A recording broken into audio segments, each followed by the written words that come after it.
Donc, pour votre information, j'enregistre hein, l'échange. Oui, on voit bien l'image. Donc, on va commencer. Je vais juste introduire l'idée qu'on a eue d'organiser ces témoignages d'entreprises engagées. C'est que, donc moi, je suis adhérente et puis de Nous sommes vivants et animatrice du business model Canva Regen. Et j'ai participé aussi à un Regenerative Circle Ecosystem sur Paris en début d'année. Donc, il est remonté de ces Regenerative Circle le besoin de comprendre en fait les trajectoires que les entreprises ont prises et l'évolution de la RSE dans le temps avec leurs réussites, leurs échecs, ce qui les a amenés à réviser leurs priorités en lien avec la trajectoire économique lorsque ça se croise et ce qui les a amenés jusqu'à la démarche régénérative. Donc, juste pour rappel, hein, la régénération s'est posée comme permettant au territoire et ses habitants de prospérer avec l'activité dans le temps, avec un triple impact économique, social et environnemental. Et du coup, j'ai un grand plaisir à accueillir Ludovic Morawa, directeur général donc, de Haute-Savoie Habitat. Donc, c'est un bailleur social extrêmement engagé qui vient de faire son Capacity Score et qui est en fait avec un score très élevé sur les 6 leviers de capacité, donc avec un score de 76%. Et donc, ça va être un échange, je pense, extrêmement riche sur ces sujets de régénération. Donc déjà, bien sûr, Ludovic, je vais te demander de présenter Haute-Savoie Habitat. Quelle est votre entreprise, votre activité, qu'est-ce qui vous anime? Et donc, je te laisse la parole. Ok, merci Stéphanie. Donc, oui, bonjour à toutes et à tous. Moi, je représente effectivement Haute-Savoie Habitat en tant que directeur général adjoint. Haute-Savoie Habitat, un bailleur social. Simplement, hein, pour faire très très simple, vous connaissez, on a la même mission que d'autres bailleurs sociaux hein, en France. On est un office public de l'habitat, donc il y en a à peu près 200 pour vous simplifier les choses qui sont répartis. On a tous la même mission. Nous sommes souvent des vieilles dames d'une centaine d'années à peu près pour tous les bailleurs sociaux. Donc là, nous, voilà, on a été créé en 1929 par le conseil départemental simplement, et c'est ce que vous voyez à l'image, ça vous indique simplement de où je parle. C'est-à-dire que nous, notre territoire d'action, je vais le qualifier ainsi, c'est vraiment le département de la Haute-Savoie. Donc, nous avons et nous sommes propriétaires d'un nombre de logements, des logements locatifs. Nous en avons 21 000. 21 000 donc répartis sur tout ce territoire de la Haute-Savoie, ce qui signifie aussi une présence sur à peu près 165, 170 communes. Donc on a aussi forcément des liens avec ces acteurs, ces collectivités territoriales, donc ces acteurs politiques et publics. Pour vous calibrer aussi un petit peu Haute-Savoie Habitat, c'est 300, un peu plus de 300 salariés aujourd'hui. Et cette répartition géographique, donc on a des équipes qui sont réparties sur l'ensemble du territoire pour plus être dans cette forme de proximité, puisque pour résumer les grands, je ne vais pas euh, rester trop longtemps là-dessus, mais pour nos activités, pour ceux qui ne connaissent pas les bailleurs sociaux, c'est d'abord de la gestion locative, et je le dis bien comme ça, on n'est pas constructeur en premier, parce qu'on nous voit souvent comme des bâtisseurs, des constructeurs. C'est vrai aussi, mais d'abord, notre activité, c'est de la gestion locative, donc l'accompagnement pour ces 21 000 logements, ça constitue à peu près, j'imagine, une population 55 000, 60 000 habitants, d'accord, répartis sur l'ensemble de ce territoire. Ensuite, effectivement, on doit se développer et construire pour permettre à des personnes les plus défavorisées de trouver du logement, ce qui n'est pas évident sur un territoire comme la Haute-Savoie qui est très tendu. Et le troisième volet, on va dire, c'est d'entretenir ce patrimoine. Donc, de le maintenir, lui donner une durabilité, une viabilité dans le temps. Donc, on a un siège, on avance ce territoire, comme je vous l'ai dit, pour de la proximité auprès de nos locataires, nos partenaires. Et donc, on est présent sur l'ensemble de ce département. Ça, c'est notre mission de base partagée avec tous les autres bailleurs sociaux, tous les autres offices publics de l'habitat. Merci Ludovic. Et du coup, qu'est-ce qui vous anime de façon différente des autres bailleurs sociaux? Ouais. Donc ça, c'était le tronc commun. Voilà. Voilà. Qu'est-ce que fait un office public de l'habitat? Après, comme tout office, on a des singularités, je vais le dire comme ça, et c'est le cas pour Haute-Savoie Habitat. Donc là, je vais plutôt, si ça te va, Stéphanie, exposer un petit peu justement notre cheminement qui Ouais. nous a amené tout doucement justement à voir comment on a considéré tous ces éléments que tu as cités un peu en introduction dans notre parcours et comment on les a invités pour qu'ils soient de plus en plus structurants et de plus en plus stratégiques pour nous. Mhm. Je vais continuer à simplement vous laisser, si ça passe, quelques images pour, encore une fois, ancrer, hein, c'est plus pour visuellement avoir quelques repères. Donc, Haute-Savoie Habitat, je vous l'ai dit, et comme beaucoup de bailleurs sociaux, assez engagés quand même sur des politiques de développement durable depuis longtemps. c'est pas pour se comparer, mais les bailleurs sociaux sont rarement les mauvais élèves dans ces trajectoires, en tout cas d'intégration du développement durable dans leur politique. Euh, J'étais pas là à l'époque, à Haute-Savoie Habitat en tout cas, mais les premiers pas, c'était plutôt le début des années 2000. Donc pour la génération X, voilà, vous avez connu, c'est les agendas 21. Donc en 2006, on a commencé à avoir une charte de développement durable, mais vous savez, je vais le qualifier ainsi, hein, c'est plutôt la politique des petits pas et puis là, le développement durable en accessoire. Ils se baladaient quelque part avec un chargé de mission développement durable. Donc on a commencé en tout cas à structurer un petit peu ça. On va dire que la montée en puissance, chez nous, c'était plutôt en 2020 et on est entré par la porte de l'achat. Donc, l'achat responsable. Pourquoi on a mis l'accent là-dessus? Certainement parce qu'en tant que donneur d'ordre d'un territoire, en fait, on a énormément de métiers chez un bailleur social parce qu'on a des chargés de programme, on a de l'entretien des espaces verts forcément sur des bâtis et sur des espaces non bâtis. On a aussi du juridique, on a un lien avec la collectivité territoriale, donc on a plutôt des sujets sociaux. Donc en fait, tout ça, ça fait une telle galerie de métiers qu'on s'est dit en passant par l'achat, on aura un impact. Donc on a plutôt essayé de faire ce premier pas-là et de l'intensifier. Donc ça, c'était 2020, en créant vraiment une coordination des achats responsables, puisque là, je sais pas, parmi 300 salariés, nous, on a une communauté de 50 acheteurs peut-être. Donc on les a vraiment fait travailler pour qu'ils réorientent leur cahier des charges, hein. Nous, on a une mission d'intérêt général, mais on est aussi soumis au Code des marchés publics. Donc, on a inscrit dans nos marchés de plus en plus de clauses, de critères qui nous permettaient de prendre cette voie. Ça, c'était 2020. En 2021, on a créé la mission dont moi, j'étais responsable à l'époque en tant que chargé de mission, sur cette mission d'engagement responsable. Et cette mission d'engagement responsable, en fait, on a complètement élargi le scope en disant on sort de l'achat, enfin l'achat n'est qu'une brique d'un ensemble qui fait qu'on va s'intéresser maintenant à l'ensemble du radar qui vient aller toucher au socio-écologique. Donc on a créé cet engagement responsable. Moi j'étais coordinateur et ce qui était plutôt intéressant c'est qu'on l'a articulé d'ailleurs. En fait on a confié cette mission à un coordinateur mais en travaillant sur le système de gouvernance qui était une instance du comité de direction. Et chez nous, c'est le labo CODIA. Alors en fait, on a deux instances de direction. On a une instance de direction de l'être qui s'appelle le labo et on a une direction du faire, donc plutôt une dynamique fonctionnelle habituelle, avec une direction du développement, du patrimoine, une direction financière, une DRH, etc., ce que vous connaissez dans vos organisations. Mais on a en parallèle un laboratoire, voilà, et qu'on a plutôt positionné comme un comité de direction de l'être, en fait, pour qu'il y ait cette combinaison, cette fusion, un peu comme un yin et un yang de choses qui se complètent. Euh, et il n'y a pas de hiérarchie là-dedans. C'est simplement de considérer des choses un petit peu plus de l'ordre de comment on est face à ces sujets et comment on les met en action, comment on les met en mouvement. Euh, ce qui est important simplement à vous dire là, pour que vous compreniez la trajectoire, comme tu l'as demandé Stéphanie, c'est que nous, depuis donc 15 ans, on a aussi instauré un management qui repose sur ce qu'on appelle un concept d'entreprise libérée. Donc un chemin de libération d'entreprise depuis 15 ans qu'a initié notre directeur général, Pierre-Yves Antras. Mais en fait, ça déjà nous a permis en fait, d'avancer sur pas mal de projets déterminants et structurants sur responsabilisation des collaborateurs, beaucoup plus d'autonomie, libération du temps du travail, travailler sur l'épanouissement des salariés au travail. En fait, ça a été un terreau social pour nous aussi qui nous a amené à travailler sur les intelligences humaines au travail. Donc, voilà, un peu la démarche tête corps cœur, mais ça va un peu au-delà de ça. C'est-à-dire qu'en 2018, on s'est dit on va travailler à l'intelligence émotionnelle au travail.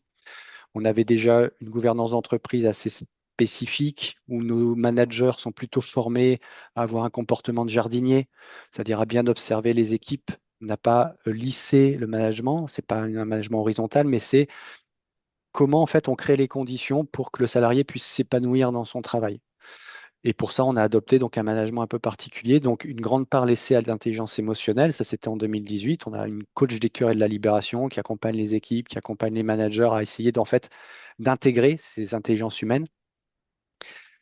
Euh, et ça a été le terreau de quelque chose. Je vous en parle parce qu'en fait, ça a été un élément déclencheur.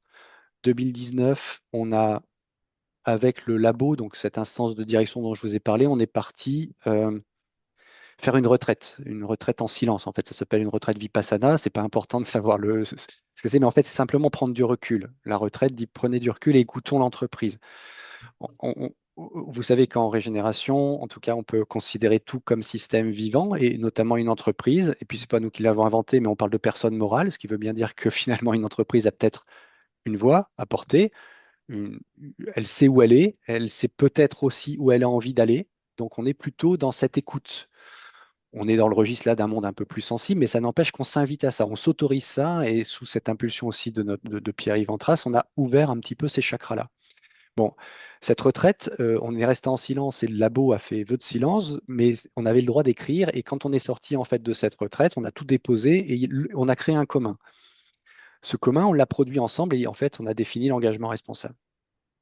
Un peu plus comme d'un ordre philosophique, c'est-à-dire où est-ce que l'entreprise voulait aller, qu'est-ce qu'on avait besoin de développer pour assurer sa pérennité. Ok. Et cet engagement responsable, là je vous le résume, c'est pas, enfin, c'est pas important de dire, c'est simplement pour l'ancrer aussi, c'est en fait simplement de considérer. C'est pour ça qu'on ne parle plus tellement de développement durable ou de RSE, on n'en parle plus dans notre entreprise en ces termes, en tout cas, c'est de prendre conscience vraiment de cette matrice de relations et de se dire, bah, OK, on avait déjà des parties prenantes, on avait une stratégie d'entreprise qui s'appelle Cap Confiance, donc entretenir des relations de confiance avec nos salariés via notamment la libération de l'entreprise, nos clients locataires, puisque nous, on parle de locataires et pas vraiment de clients. On a des Oui. partenaires institutionnels, je vous dis, des collectivités territoriales essentiellement, mais pas que, tout l'écosystème aussi public et politique. On a des entreprises qui travaillent pour nous, des fournisseurs. Donc en fait, voilà, toutes ces parties prenantes, on y a associé en 2019 le vaisseau Terre comme étant une de ces parties prenantes à considérer qui faisait partie forcément de par les capacités qu'elle nous donne à entretenir notre activité, ben, il y a cette reconnaissance, cette réciprocité, vu qu'elle nous donne toute cette capacité à durer, parce qu'on bâtit des logements, pas que, donc on s'appuie sur des ressources, et bien on lui rend l'appareil en la considérant comme une de nos parties prenantes. Donc ça, c'est ce qu'on a installé en 2019 en se disant, cet engagement, ça relève de notre responsabilité, donc vis-à-vis de ces parties prenantes, et c'est un peu ce qu'on peut qualifier de bien commun. On travaille à veiller, à apporter de la bienveillance à l'ensemble de ces parties prenantes. Une fois qu'on avait ça, en fait, on s'est dit, Je vais juste ouais, Stéphane. faire le lien avec Nous sommes vivants, puisque nous, on parle de relations mutuellement bénéfiques avec Hmm. nos parties prenantes, donc on est exactement là-dedans. Et juste aussi sur l'entreprise libérée, tu as dit en fait que les managers avaient un comportement de jardinier pour que les salariés puissent s'épanouir au travail. Et en fait, la régénération, c'est ça, c'est permettre de s'épanouir, aux vivants de s'épanouir, aux vivants humains et non humains d'ailleurs. Donc voilà, juste pour dire qu'on est vraiment pile dans le sujet. Je Ouais, te laisse continuer. il y a des passerelles, et oui, merci, mais tu fais bien, d'autant que on vient, parce que depuis 15 ans, on a développé on va dire, ce chemin d'entreprise libérée, et lorsqu'on nous interroge, on dit souvent, bah oui, mais finalement, le manager, enfin, c'est quoi ce manager jardinier? Et souvent, on dit, bah oui, mais est-ce que ça correspond? Et certains veulent pas sortir, en fait, ne veulent pas sortir du dispositif parce qu'ils se retrouvent pas dans cette autonomie, dans cette Mm. responsabilisation, etc., etc. Mais c'est là où souvent je dis, c'est que ce comportement de jardinier fait que, et bonjour Cécile que je vois arriver à l'écran, euh, c'est que certaines plantes ont besoin d'eau, c'est-à-dire par exemple de fluidité, de communication, de choses comme ça. Et d'autres ont peut-être aussi besoin d'ombre, c'est-à-dire de ne pas être mises en avant, de ne pas être valorisées, etc. Si on fait des transpositions Oui, humaines, hein. Mais ce que je veux dire par là, c'est qu'il faut aussi accepter ça. C'est-à-dire que ce qui crée les bonnes conditions pour quelqu'un, bah, ce ne sont pas les mêmes que d'autres.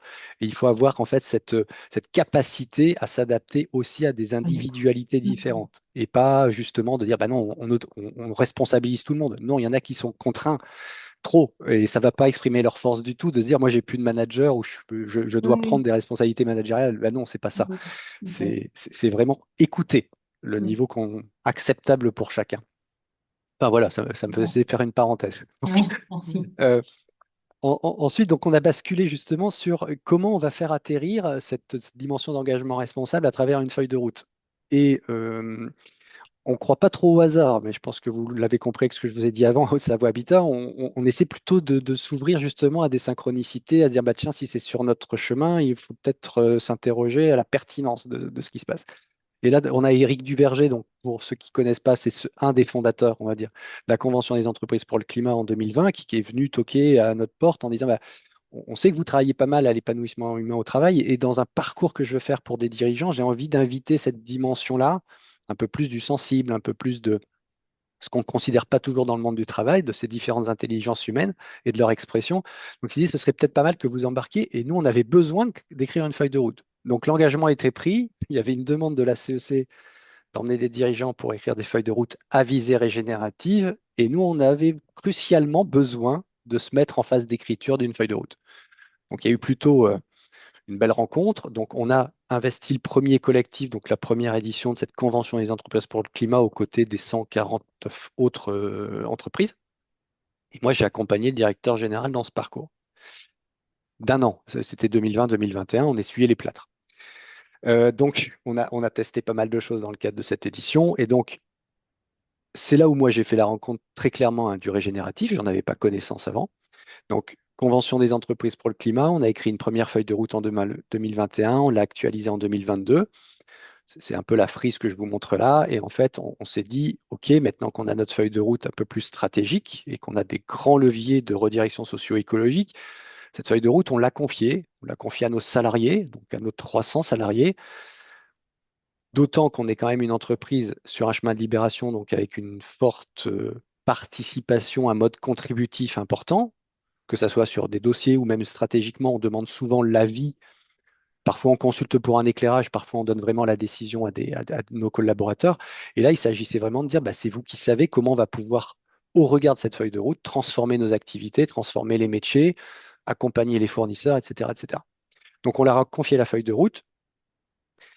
euh, avec cette vision-là que vous connaissez bien, je pense, puisque vous êtes là sur un rendez-vous qui s'intéresse à la régénération. Donc, Mm. non plus une vision du développement durable telle qu'on a, parce que moi, j'ai été formé à ça, hein, avant même les années 2000, avec cette vision de cette soutenabilité faible, et on a adopté plutôt la vision de la soutenabilité forte, où l'économie n'est qu'un moyen, un système imbriqué au service de communautés sociales qui ne peuvent s'organiser que si une santé environnementale leur permet de se développer, d'évoluer.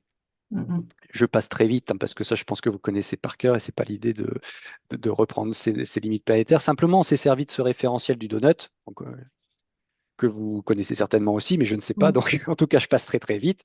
On s'est appuyé là-dessus pour étudier, nous, nos activités au regard de la théorie du donut. On s'est dit, c'est le référentiel qu'on va retenir pour essayer d'avoir une nouvelle boussole. Je vous pose ça, et c'est en phase, je pense, avec Stéphanie, ce que tu dis, définisses par régénération, parce qu'il y a pas mal de définitions qu'on peut apporter. Elle est évolutive. Enfin, il faut considérer aussi qu'il ne s'agit pas de figer les choses, mais au contraire de les intégrer dans un dispositif et dans une activité. Donc nous, en 2021, on s'est euh, mis en relation en fait avec ces différentes notions de la régénération. On les a invités dans le cadre d'un référentiel qui est la théorie du donut, et on s'est dit, ben, en fait, OK, comment maintenant ça va venir imprégner ce qu'on fait et la manière dont on aborde ce qu'on fait. Mm. Quand on est à la CEC, on a une invitation, c'est à créer une question générative, un peu cette étoile polaire. C'est pour ça qu'on parle beaucoup d'étoiles, un peu cette ligne d'horizon, en disant, bah, nous, on n'est pas en prise directe non plus qu'avec, on va dire, des éléments naturels. On a un bailleur social. En tout cas, on peut se donner une ligne de conduite, une utopie réaliste, et c'est ça qu'on va essayer de poursuivre. Donc ça, on l'a adopté avec notre labo Codir, c'est cette instance de direction dont je vous ai parlé, pour la réfléchir ensemble. Parce qu'à la CEC, on n'est que deux, hein. Il y a le directeur général et son Oui, binôme, enfin moi-même à l'époque, ce qu'il appelle un planète champion, même si on oui, est c'est ça. champion de rien du tout. Donc, en tout cas, binôme, mais après, il faut transformer. Donc, pour transformer, le premier pas, c'était de dire, ben, on va penser cette question générative avec le labo Codir, donc l'instance de direction, parce que c'est pas la raison d'être en tant que telle. Nous, notre raison d'être, elle est d'origine. Ça fait 96 ans qu'on a la même. C'est apporter des solutions de logement à celles et ceux qui en sont le plus éloignés. Donc, on va dire des publics les plus vulnérables ou les plus défavorisés. À aujourd'hui, donc, je la lis là parce qu'elle pose des bases, c'est comment contribuer à la conception, parce qu'on est créateur quand même de logements, et à la gestion, c'est notre métier principal, de lieux de vie abordables, parce qu'on s'intéresse, nous, à des publics qui ont du mal à intégrer l'habitat, régénératif sur le plan socio-écologique, où les habitants et les habitantes sont impliqués, solidaires et en paix. Quand on s'est avancé là-dessus, c'était un doux rêve pour beaucoup de nos équipes. Ce n'est pas du tout leur réalité, hein, on est bien d'accord. Ce Mm. qu'on voit là, c'est simplement cette capacité à s'animer ensemble autour d'une direction. On cherche à ce que nos habitants soient beaucoup plus impliqués sur leur lieu de vie, dans leurs espaces, pour qu'ils se rendent acteurs des territoires. Solidarité, vous savez aussi pourquoi, lutter contre un individualisme qui nous enferme et qui nous, justement, parfois nous contraint à ne plus développer la bonne lecture de ce qu'est un espace de vie, et en paix, puisque pas mal de choses nous invitent malheureusement, et on en a la démonstration tous les jours, que si on se laisse aller, on va plutôt sur la facilité qui nous conduit à la guerre. Ceci étant, on a rassemblé en fait nos 320 salariés. J'ai travaillé sur la théorie du no-nut avec une spécialiste pendant 3 4 mois. On leur a livré notre feuille de route et on leur a dit maintenant, allez-y, c'est à vous, ça vous appartient. Comment vous allez transformer en plan d'action concret cette décision de s'orienter avec cette question générative que vous avez vue juste avant. Mhm. Donc là, on les a réunis, on leur a laissé 6 mois pour travailler ensemble. Donc 15 thématiques, 20 groupes de travail, en leur disant, vous allez vous organiser ensemble et au terme de tout ça, vous allez nous faire une série de préconisations. Donc voilà comment on a pu, en tout cas, embarquer les équipes en disant, maintenant c'est à vous de prendre les rênes et c'est à vous de voir jusqu'où vous pouvez aller, de mettre les curseurs au bon niveau de votre transformation. Dans ce laps de temps-là, on a continué d'apprendre parce qu'en fait, quand on sort, enfin, sur tous ces principes régénératifs, quand on sort de, nous, c'était notre cas de la CEC, on était un peu plus familiarisé, mais on savait que ce n'était pas suffisant pour, encore une fois, continuer d'évoluer sur ces questions. Donc là, on Mhm. a travaillé notamment, enfin, on était dans le comité d'orientation, vous connaissez peut-être cette institution qui s'appelle Lumia, mais je pense que oui, puisque c'est l'écosystème régénératif, qui a travaillé à l'entreprise à visée régénérative. Donc moi et Pierre-Yves, on faisait partie du comité d'orientation. J'ai aussi intégré, parce qu'on parlait beaucoup d'économie régénérative, mais j'avais quand même du mal à l'intégrer, nous, dans nos démarches, dans nos projets, dans notre capacité à bien s'exprimer là-dessus, pour attirer aussi notre écosystème sur ces questions. Donc, voilà, j'avais contribué parmi une vingtaine d'autres à l'élaboration de ce petit bain de l'AFNOR. C'est une spécification AFNOR qui définit l'économie régénérative, aux côtés notamment de l'entreprise symbiotique et d'Isabelle Delannoy. Et nous, vous l'avez compris, notre sphère d'action est plutôt l'habitabilité quand même. Enfin, en tout cas, on va dire, c'est là où on peut mettre un accent plus fort en termes d'action. Donc, on s'est intéressé pas mal aux travaux d'Eduardo Blanco sur la ville régénérative. Il y a plein de travaux qui sont arrivés ces 2 3 dernières années, en fait, là-dessus. Ce qui nous a permis aussi, là, de se dire, il va falloir quand même qu'on démontre. Et démontrer, ça passe par des phases d'expérimentation, des pilotes. Là, je vous ai mis un exemple, mais je pourrais revenir après là-dessus si vous avez des questions. C'est finalement comment on applique un projet régénératif de ménagement urbain ou d'aménagement urbain à quelque chose de très territorial. Donc, je pourrais y revenir. Ouais. Au terme des 6 mois, je vais faire vite, et Stéphanie, puis après, je te laisse me questionner autre. Au terme des 6 mois, en fait, on est arrivé avec 165 préconisations des salariés. Euh, Ça a été foisonnant, donc ça a été hyper intéressant à récolter, à collecter tout ça, parce que ça nous a renseigné de là où on pouvait aller avec eux, de là où ils s'imageaient, en fait, pour pouvoir dire, nous, notre avenir demain, il est possible comme ça, dans nos métiers, c'est réalisable, c'est faisable et c'est ambitieux. Donc, Mhm. on a posé l'ambition, vous l'avez compris, c'est notre cap régénératif. Est-ce qu'aujourd'hui, notre cap, enfin, cette régénération, c'est notre cap stratégique? Moi, je suis directeur général adjoint. J'incarne ce cap stratégique aux côtés de notre direction générale. Ce ne sont pas que des sponsors. On porte. C'est ça qui nous guide. Donc, en fait, on a vraiment intégré au plus haut niveau de gouvernance, même si on est une entreprise libérée. Vous imaginez bien qu'il y a toujours une direction générale, donc qui donne l'éclairage et qui donne aussi la direction. On a voulu le positionner là pour, encore une fois, assurer la viabilité de notre entreprise demain. Donc l'ambition, elle est posée. On a posé aussi 8 intentions racines qu'on a symbolisées sous cette forme d'arbre parce que c'était une métaphore assez à la fois simple et puissante, je pense, pour essayer de faire comprendre ce qu'on dessine, et 17 axes de travail. Ces intentions racines, en fait, c'est de là où on part et qui viennent nourrir nos travaux. Donc, moi, quand je les reprends, parce que ça a été posé donc en 2022 maintenant, ça fait 3 ans qu'on y travaille plus sérieusement, en tout cas qu'on s'est organisé pour y travailler. En fait, quand je les relis, ça pourrait être vraiment les intentions de n'importe quelle entreprise. C'est pas forcément notre secteur d'activité qui les a définis. Ça dit le terreau sur lequel on vient en fait chercher de la puissance de contribution. Et puis tout Ludovic, ça, je suis ça se dé... désolée, je vais devoir te couper parce que Ouais. je pensais avoir 1 heure avec Zoom, mais je crois que ça va couper, donc j'ai remis un nouveau lien dans le Oh, chat. Ok. Je suis Alors, désolée, Zoom, attends. j'utilise jamais. Voilà. Donc, je pensais que c'était 1 heure. Mais là, je vois qu'il m'indique que ça va couper dans moins d'une minute. Donc, est-ce que vous avez tous vu le lien Zoom et le reprendre? On est allé. Oh, oui. Donc, pas sur ce travail-là. On est allé chercher effectivement des parties prenantes externes sur d'autres travaux, en fait, d'autres actions qui faisaient partie de ce plan de travail, mais pas pour préparer le plan d'action vers demain, puisqu'il s'est baptisé comme ça, ceux qui ont trouvé ce nom. Je vous repartage vite fait, puis j'essaie d'aller très vite, alors parce que je pense qu'on avait jusqu'à 11h30, c'est pas ça? Enfin, Oui, bon, après, c'est c'est ce que je comme m'étais on veut. programmé en tout Ouais, cas. ouais, ouais. Euh, alors attendez, je refais très vite. Voilà. Je pense que c'est bon pour vous, confirmez-le moi. Ça va venir. Oui, Voilà, c'est là. ok. Donc simplement, plan d'action vers demain, je vous ai parlé des 8 intentions racines, et ensuite ces 17 axes de travail. 17 axes de travail qui sont assez systémique dans le sens où vous voyez que la décarbonation de nos activités, je le pointe souvent parce que beaucoup de bailleurs sociaux l'approchent que comme ça, enfin, en tout cas, mettre ça en priorité. Nous, ça, c'est un des axes de travail, c'est la décarbonation de nos activités. Bien sûr, ça pèse lourd. Du patrimoine, 21 000 logements en termes de consommation énergétique et pour les réhabilitations à venir, mais c'est loin d'être l'axe qu'on a retenu en disant, voilà, on l'opère par silo, c'est pas notre dynamique.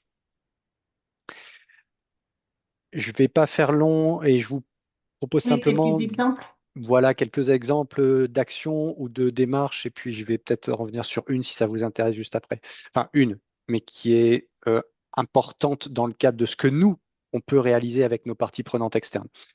Il y a plusieurs actions qu'on essaie de mener avec des visées régénératives, notamment on est, comme vous l'avez compris dès mon intro, on est propriétaire de lieux, d'espaces, euh, patrimoine bâti et patrimoine non bâti. Donc sur le patrimoine non bâti, nous, aujourd'hui, nous tentons de l'approcher avec une vraie considération de valorisation de ces espaces, non pas seulement avec une approche du type biodiversité en disant il faut absolument réintroduire de la biodiversité, mais c'est plutôt aussi une opportunité de travailler autrement avec nos habitants pour leur dire si, pour être acteur de vos lieux de vie, pour mieux les considérer, pour aussi peut-être en profiter autrement. On vous embarque là où vous aimeriez aller en faisant plutôt des diagnostics de besoins, besoins environnementaux, besoins sociaux, et de les conduire. Alors ça peut se traduire par exemple par des jardins forêts comestibles sur des résidences où on sent que c'est par là qu'il faut y aller. On a forcément une dynamique aussi de jardins plus partagés, simplement pour réinvestir les lieux et en fait que ça soit aussi non pas des lieux de conquête humaine sur du vivant non humain, mais d'alliance entre nature-société, se dire là vous avez de l'espace. Cet espace, il est là pour vous, mais vous pouvez aussi être là pour lui. Donc il y a vraiment cette réciprocité, c'est un peu ce mutualisme en disant bah on veut bien vous accompagner en fait pour vous rendre plus acteur de l'entretien, du ménagement de ces espaces. Donc là, on crée souvent les conditions, c'est pour ça que ça rejoint plus des démarches de cet ordre-là, où on a des prestataires, des partenaires qui comprennent ce vers quoi on veut aller, écologues, paysagistes, mais qui ne sont pas là pour faire de l'aménagement et de la coupe ou de la tonte, etc., qu'elle soit raisonnée ou pas, mais plutôt de dire comment on peut mettre à contribution l'ensemble de ces acteurs, l'ensemble de cet écosystème, pour faire advenir quelque chose qui génère quand même de l'impact positif socialement, plus de réseaux, plus d'entente, plus d'entraide, plus de faire ensemble, plus d'être ensemble aussi sur des espaces de convivialité. Donc là, on a un exemple, par exemple, sur Annemasse de jardin forêt comestible. Autre exemple, on essaie de plus en plus d'adopter des démarches de bio-inspiration, pas tant pour le résultat qu'on souhaite obtenir, mais pour les démarches de travail avec les équipes internes. Et pas que les équipes internes, mais de les emmener en disant, reconsidérez vos projets en ne les voyant pas comme des problématiques, mais comme des opportunités. Et la bio-inspiration peut vous aider à conduire des choses cohérentes, impactantes, avec bien sûr une finalité en soi, mais ce qui compte là, vraiment, on a refait des accueils, par exemple, les accueils du public, pour voir comment la nature pouvait s'inviter ou nous enseigner comment on se mettait à l'écoute et développer plus de paix dans les accueils. On est un bailleur social, on a de l'attention sociale, phénomène qui nous est pas propre évidemment, mais comme on a les personnes les plus fragiles, c'est aussi souvent les plus vulnérables qui sont les plus en colère. Donc on doit gérer ça. Pour gérer ça, ben, on s'est dit peut-être de se laisser bio-inspirer sur des espaces d'accueil. Donc là, je vous ai mis une photo, c'est la traduction de, comment dire, qui apporte de la matérialité, mais c'est pas ça l'important. En fait, c'est toute la démarche de travail que nos équipes ont faite en se disant, bah, on est allé s'inspirer de la nature, de qu'est-ce qu'on doit injecter. Ça nous a permis aussi, vous voyez là des fresques murales, de les faire avec les locataires en se disant peut-être que la manière, puisque c'est nos murs, mais de faire venir les locataires pour créer de l'art autour de ces espaces, qu'ils viennent de temps en temps fréquenter, bah, ça leur permet peut-être aussi de créer une relation nouvelle avec eux, de les apaiser potentiellement aussi, puisque bah, il y a voilà, on a mis aussi nos compagnons du vivant non humain, on a voilà, nos salariés qui reçoivent, enfin, on va dire, qui sont aussi avec leurs animaux domestiques, etc. Donc il y a plein de composantes dans tout ça, je n'ai pas vraiment le temps de vous le décrire dans le détail, mais simplement c'est toute cette démarche dynamique de travail qui est beaucoup plus importante quelque part que ce à quoi on aboutit, mais on voit quand même aujourd'hui, c'est perceptible que sur cet accueil-là, par exemple, ça a permis quand même de faire baisser certaines tensions, Ok. un peu plus de relations apaisées en tout cas. Après, on a plutôt, nous, des démarches, vous l'avez compris, on est un acteur de l'habitabilité, si je reprends ces notions, renouvellement, mise à jour par Baptiste Morisot. Euh, c'est vraiment d'aborder cet urbanisme régénératif, donc comment on habite un territoire, comment on fait en sorte que les habitants, justement, viennent composer autrement le vivant qui anime et qui dynamise ce territoire et comment on se laisse habiter par ce territoire.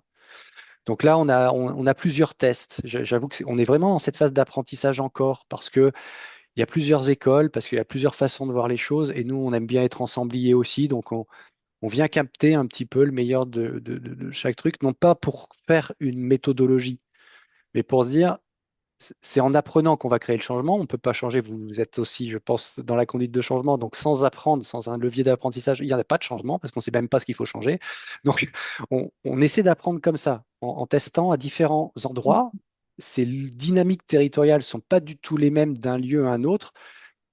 Et on essaie de faire le commun en fait entre toutes ces écoles qui nous invitent à bah tiens, il faudrait le penser comme ça, ou il faudrait mettre un petit peu plus de services écosystémiques. Ah non, nous on l'approche plutôt sur le sensible. Voilà, je ne vais pas rentrer dans ce détail-là, je suis plutôt prêt à répondre à des questions, mais l'idée c'est vraiment de voir un petit peu ce qui fait ce liant. Et nous, finalement, quelle serait la recette Haute-Savoie Habitat pour l'injecter sur des espaces différents et pouvoir s'en imprégner. Donc, parfois on forme les équipes. Moi, là, j'ai emmené enfin, il y a des équipes de la direction du développement qui ont été formés à l'urbanisme régénératif par une organisation. Et puis j'en ai d'autres qui travaillent sur une autre approche. Et puis on travaille sur l'urbanisme favorable à la santé sur une autre approche. Ce que je veux dire par là, c'est qu'on n'a que du bon là-dedans. Il Mhm. faut simplement essayer, encore une fois, de l'articuler, de ne pas opposer, mais d'être un petit peu avec nos différentes intelligences, de dire, tiens, qu'est-ce qu'on peut inviter, à quel moment on peut l'inviter, ce qui fait sens.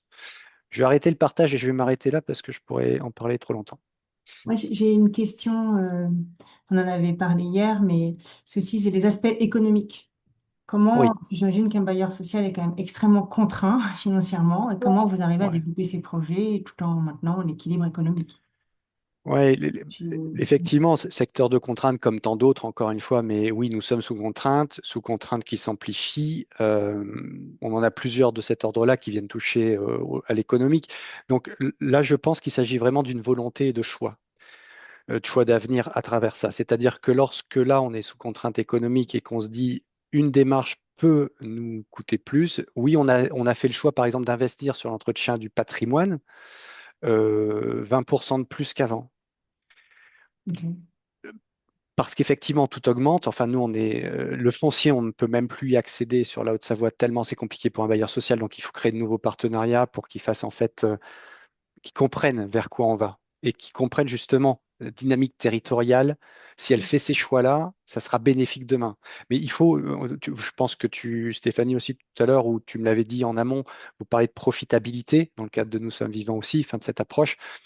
Euh, bah, en fait, il faut réussir à démontrer aujourd'hui dans le discours, et nous, c'est le discours politique parce que on est une entreprise de service et au service des politiques locales de l'habitat, donc il faut que les Mhm. collectivités territoriales le comprennent. Pour ça, il faut leur parler, il faut leur dire que justement un investissement pris aujourd'hui sur des dispositifs comme cela prouveront demain qu'on accède à plus de résilience, qu'on profite peut-être à l'apaisement de tensions sociales. En fait, tout ça, ça reste à démontrer, mais nous, on tient ce propos, parce que c'est dans notre cap stratégique, parce qu'on est là pour essaimer, etc. Donc, on cultive ça, on véhicule ça. Maintenant, il faut trouver de l'entente en face. Mhm. Et on est dans cet épisode. Ouais. On est prêt à toujours, en tout cas aujourd'hui, à investir un peu plus parce on fait ce choix-là. C'est très volontaire actuellement. Ok. Voilà. C'est une décision stratégique. Est-ce que vous avez des questions? Sinon, moi, j'en ai d'autres. Est-ce que quelqu'un a une question à poser? Moi, je veux bien. Oui, vas-y, Christine. On parle, enfin, justement de bénéfices mutuels. Je comprends qu'effectivement, là, c'est peut-être un petit peu tôt. Ou, enfin, est-ce que justement vous avez des, comment vous comptez justement peut-être mesurer ces bénéfices Mm. mutuels, et est-ce que par exemple, très classiquement, puisqu'on sait que vous avez des obligations d'interroger la satisfaction des locataires, etc., enfin, est-ce que justement il y a des changements de questions, et enfin, comment vous l'avez intégré dans le dispositif de mesure et d'évaluation? Mm. Oui, alors il y a plusieurs niveaux d'évaluation en fait. Et en même temps, on ne veut pas se faire enfermer par l'évaluation. Je m'explique.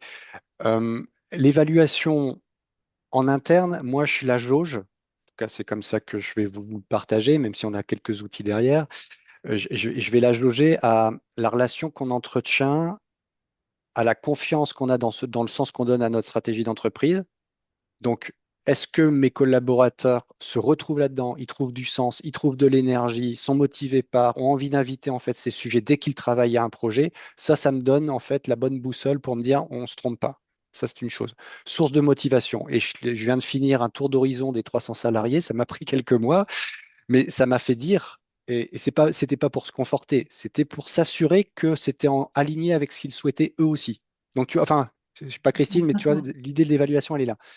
Après, on a des batomètres, enfin, des baromètres internes. Nous, c'est un batomètre, en fait, c'est le bonheur au travail et qui nous a conduit à faire donc un baromètre du bonheur au travail qui nous permet aussi d'avoir des principes de gratitude, qui nous permet d'apprécier en fait l'évolution du bonheur au travail, pas comme une injonction, hein, simplement de savoir où on en est un petit peu en ce moment. Comme on travaille beaucoup sur l'intelligence émotionnelle, aujourd'hui, nos collègues sont en confiance pour dire bah, en ce moment, j'ai un coup de moins bien. Enfin, et ils peuvent l'exprimer, le partager aussi à leur manager. Oh, donc ça, c'est quelque chose qu'on peut estimer par l'évaluation. Euh, Après, on a d'autres cadres d'évaluation et c'est intéressant justement on est en plein dedans aujourd'hui, c'est qu'on a finalement des contrôles externes qui nous permettent de voir si c'est intéressant ou pas. Je prends l'exemple exprès. On a actuellement la Cour régionale des comptes qui est sur nous, certains disent sur notre dos, mais en tout cas qui viennent étudier tout ça. Et on leur partage forcément ces stratégies puisqu'elles font partie de ce qu'elles demandent. Eh ben, c'est pas tant ça qui les interroge. Ils vont être plutôt sur des choses beaucoup plus détaillées. Et c'est intéressant de l'entendre, en tout cas d'une Cour régionale des comptes qui compte plus, vous savez, des choses que d'autres.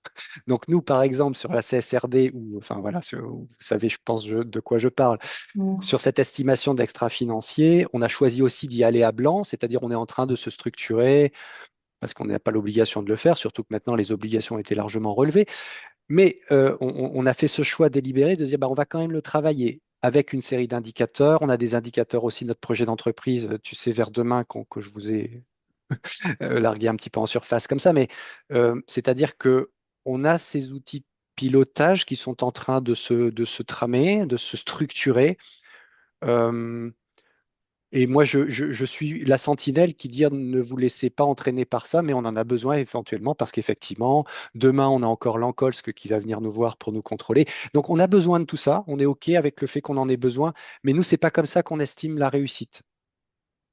La rencontre avec les habitants, je préfère que mes chargés de proximité sociale me disent si vos événements marchent, quel retentissement ça a, est-ce que ça a apporté de la joie, etc., plutôt que de se dire, bon, on a eu de la fréquentation, on n'en a pas eu parce qu'on n'est pas encore au rendez-vous social, hein. Enfin, c'est pas le paradis, loin de là, je le déclare ici, je peux le partager largement.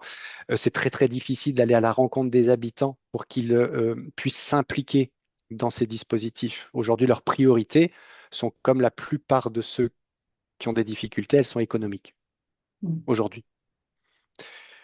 Donc, je vais en finir par ça, excuse-moi Stéphanie si je prends du temps pour répondre, Non, c'est que sachons l'apprécier, mais gardons le cap malgré tout. Sinon, on se laisse entraîner sur le fait, bah oui, mais vous voyez, on n'a eu personne à un événement. Enfin, je le fais simple, hein. Mais ce serait un raccourci de pensée. On va pas s'apesanter là-dessus. Si le rendez-vous n'est pas là, à cet endroit-là, au bon moment, eh bien, reproduisons autrement des rendez-vous. Enfin, nous, Mhm. on est sûr de nous là-dessus. Là. C'est Est-ce bon, qu'il y a merci, d'autres merci questions? Christine. C'est bon. Ouais. Est-ce qu'il y a d'autres questions?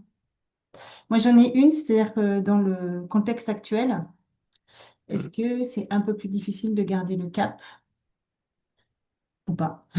Est-ce que ça, des fois, Par vous qui? posez Par des qui? questions? La gouvernance, la direction. Ouais. Euh, oui, est-ce que c'est plus difficile? Alors, moi, je vais en parler au niveau de la direction. Pour la direction, non.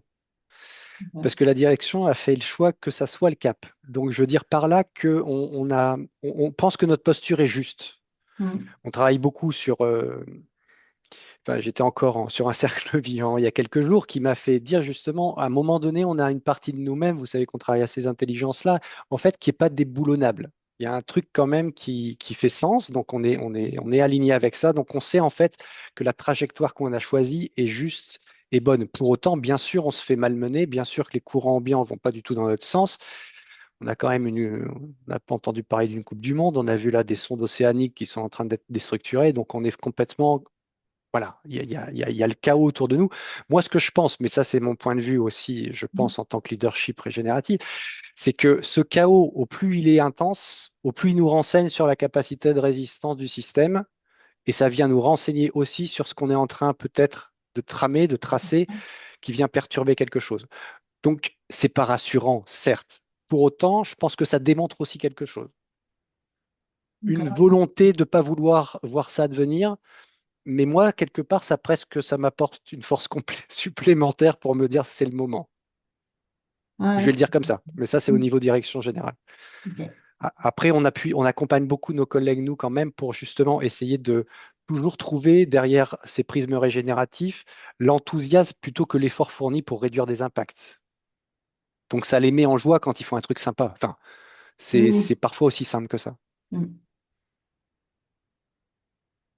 Et j'ai aussi une question parce que donc vous êtes très avancé en tant que bailleur social. Est-ce que du coup vous essayez de faire bouger l'écosystème des bailleurs sociaux? Le rôle d'influence, j'avais vu rapidement dans les 17 actions essaimer. Voilà.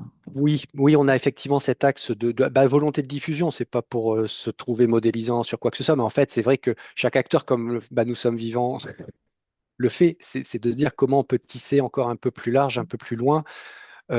Donc oui, c'est pour ça aussi qu'on vient parler de certaines choses. C'est pas encore une fois euh, par volonté de notoriété, parce qu'on s'en fiche complètement, on n'en a pas besoin.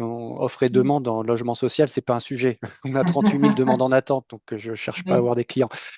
Mais il n'empêche que de ce fait, notre écosystème, même dans le secteur d'activité, on voit bien son ouverture aujourd'hui. Moi, je travaille beaucoup avec la Fédération des offices publics de l'habitat. Eh bien, je sais qu'aujourd'hui, depuis 2 ans, ils sont beaucoup plus à l'écoute. Tiens, régénératif, ça commence à leur parler. On les a invités il n'y a pas très très longtemps. On a fait un groupe de travail avec eux. Donc, ça prend. L'Union ouais, sociale pour l'habitat aussi, qui est un réseau professionnel. On voit que ça investit en fait de nouveaux réseaux. Et ok. oui, on essaie de contribuer un max à ça parce que, bah, effectivement, le pouvoir, la mise à l'échelle, elle passe par ce pouvoir transformatif-là. Oui. Ok, super. Bah, c'est plutôt prometteur alors. S'il y a une écoute. Oui, il y a de bons indicateurs, hein. Ouais. Et, et est-ce que, je peux encore poser une question? Vas-y, Christine. Et est-ce que ça vous a fait travailler avec d'autres parties prenantes externes qui étaient peut-être un peu passées sous le radar avant et qui, dans cette démarche de régénération, ben, finalement, ça a fait émerger Hmm. d'autres partenaires qui, voilà, qui peut-être plus contributifs sur le. Ouais. Euh, oui, oui, ça fait émerger d'autres partenaires parce que déjà, un peu du côté de l'entre-nous, il y a toutes celles et ceux qui travaillent à ces questions, qui ont envie de travailler avec des acteurs qui travaillent à ces questions, donc ça fait quand même un peu maintenant tache d'huile. Mais au-delà de ça, il y a peut-être aussi des réseaux qui commencent à voir la complémentarité. Enfin, moi, c'est comme ça que je le vis. Donc, des réseaux territoriaux qui soient associatifs ou autres, qui se mettaient pas tellement ensemble parce que pas précaré ou chasse gardée, mais un peu un sujet. Un sujet n'est pas un autre. On parlait d'économie circulaire, et puis là, on parle de SS, et puis là, on parle de. Mais en fait, je pense que c'est en train vraiment de se mailler. Et je le sens aussi parce que j'interviens dans pas mal d'associations locales. Euh, et je pense aussi que ça s'étend, c'est-à-dire que les écosystèmes qui étaient plus peut-être justement plus localisés, territoriaux, se tisse, bah là, on le voit avec Nous sommes vivants, avec des choses plus étendues. Donc, je pense que ça change d'échelle aussi, peut-être après des réseaux nationaux, tout ça. Et tout ça, c'est en train de se soutenir mutuellement. En tout cas, de là où je regarde, je le constate. Oui, tant mieux. Oui, c'est un peu l'image qu'on a, c'est qu'il y a des initiatives partout, il faut qu'elles se relient pour être plus visibles. Mm. Ok. Ben, Ludovic, je ne vais pas te retenir plus longtemps, je pense que tu as beaucoup de choses à Je faire. Est-ce qu'il y pourrais a pas encore beaucoup des plus, de toute façon, mais questions? j'ai encore Ouais, 5 minutes. encore 5 minutes. Est-ce qu'il y a encore une question ou une autre? Alors, il y a Daisy qui demandait si le support de présentation serait partagé, mais en même temps, ce n'était pas forcément prévu. Bon, enfin, si ça vous est utile, pourquoi pas? Enfin, j'ai que quelques éléments. Pourquoi c'est possible. Ok, Si ça vous intéresse, je le transférerai à Stéphanie. ok. Bah, s'il n'y a pas d'autres questions, moi, oui, j'avais peut-être juste, mais alors ça va finir sur une note négative, mais est-ce qu'il y a un échec, une difficulté que vous n'aviez pas anticipé chez Haute-Savoie Habitat et que tu pourrais nous partager, juste par retour d'expérience? Des difficultés, on en a des tonnes Oui, qu'on n'avait pas j'imagine. anticipées, évidemment. Il y a beaucoup d'imprévus. Comment dire? En fait, c'est une façon de les observer, ces difficultés. Nous, aujourd'hui, comme on est en plein travail, euh, quand elles s'invitent à nous, ces difficultés, parce que oui, on en a, là, on vient de se faire court-circuiter. Effectivement, je vais prendre un exemple concret, comme ça va Ouais, faire atterrir quand même les choses, que je suis assez conceptuel. Euh, on- En fait, on avait des ambitions, des intentions fortes aussi pour cultiver des projets à visée régénérative. Et là, il y a eu un changement. Par exemple, je vous dis, notre prisme, nous, c'est aussi la politique. Il y a eu des oui, changements, oui, les élections n'hésite municipales. pas. Mm. Et en fait, nous, on n'a pas vocation à rentrer en combat ni à négocier avec des collectivités. Vraiment, on est au service des politiques de l'habitat. C'est ça qui fait nos Oui, métiers. oui. Enfin, donc, Mm. donc on n'a pas cette. Il ne s'agit pas de rentrer en lutte pour essayer soit de passer en force ou de se dire, bah oui, mais on va négocier. On n'est pas du tout là-dedans. On veut, encore une fois, on est dans le tissage d'alliances et de coopération. Mais là, ils ont vraiment choisi de nous court-circuiter un projet qu'on travaille depuis 4 5 ans Ok. en disant, bah non, mais cette vocation-là, nous, on s'y retrouve pas, c'est pas la nôtre.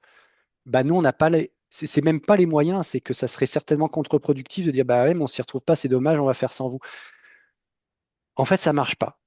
Ça marche pas, ils n'ont pas envie. C'est pas là que ça doit se faire. Bah, nous, on est prêt en fait à faire OK. En fait, ça fait 4 ans qu'on bosse, 4 5 ans. Bah, il faut être prêt à ça. Et en termes d'imprévu, bah, non, non anticipé. Au contraire, on avait mis toute la machine quasiment en route. On avait commencé à travailler sur la gouvernance, tout ça. Bah, ça peut pas se faire. Bah, par la force du vivant, ils font partie des écosystèmes. Ils ont décidé que ça se ferait pas. Bah, nous, on va dans ce sens-là. Mais on le vit pas comme étant victime. Enfin, je pense que c'est ça, c'est la posture qu'on adopte vis-à-vis de la difficulté. On se dit peut-être qu'il faut que ça se fasse ailleurs et que c'était pas le bon endroit, Oui, qui sait, ou plus tard. c'était pas Ouais. les bonnes dynamiques ou plus tard parce que ce qu'on a travaillé n'est pas perdu. En fait, on Ouais. a travaillé à plein de choses, notamment à des dynamiques locales. Et peut-être que ce qu'on a pu capitaliser, tu vois, par socialement, on a mis des personnes en relation, etc. Bah, peut-être que ça va porter ses fruits autrement. Bon, Ok. restons ouverts. Toujours l'idée du lien. Il faut qu'il y ait le lien, Ouais, sinon on n'avance pas. Bah, tout est écoutez, relation. c'était super intéressant, vraiment, Ludovic. On pourrait en parler des heures. Merci. Et je pense qu'il Mm. y a plein de choses concrètes qu'on n'a pas vues. Mais alors, bon, voilà, c'était vraiment super. Une Merci beaucoup. prochaine Il n'y a fois. pas d'autres questions, c'est bon. On libère Ludovic. Merci beaucoup. Et vraiment désolée du Merci. bug technique. Je suis vraiment pas une bonne informaticienne. Merci à vous. Bonne fin de journée et pour tous les autres ateliers de Nous sommes vivants de la journée. Merci beaucoup, Ludovic. Merci Au à revoir vous à pour votre tous. écoute et vos réactions. À bientôt. Merci. Au Au revoir. revoir.